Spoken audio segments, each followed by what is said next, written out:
open category now, starting with 879. Here's Ava and Gabriella with Beep Beep.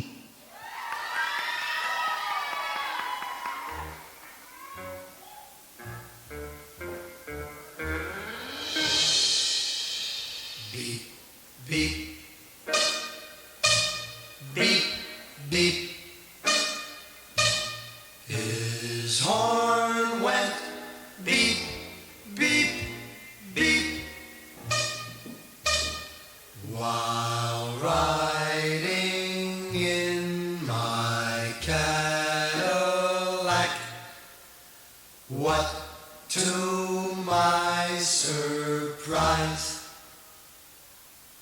a little Nash Rambler was following me about 1/3 my size.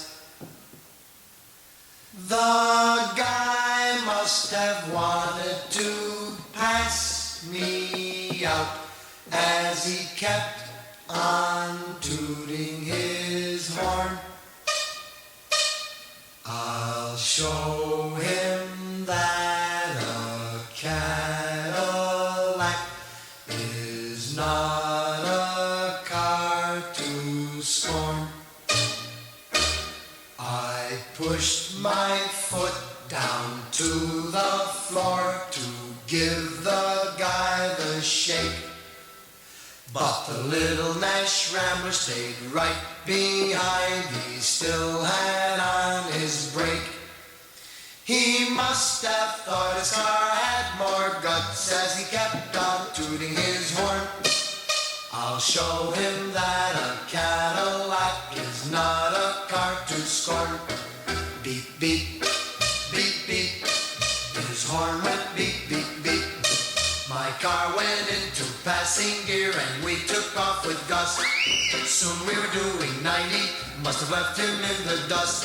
When I peeked in the mirror of my car, I couldn't believe my eyes. The little Nash Rambler was right behind. I think that guy could fly. Beep, beep, beep, beep. His horn went beep, beep, beep. Now we're doing 110. This certainly was a race. For a Rambler to pass a caddy would be a big disgrace. The guy must have wanted to pass me out and he kept on tooting his horn. I'll show him that a Cadillac is not a car to scorn. Beep, beep, beep, beep. His horn went beep, beep, beep. Now we're doing 120 as fast as I could go. The Rambler pulled alongside of me as if we're going slow. The fella rolled down his window and yelled for me to hear, "Hey buddy, how can I get this car out of second gear?" That's Beep Beep. Thank you, dancers.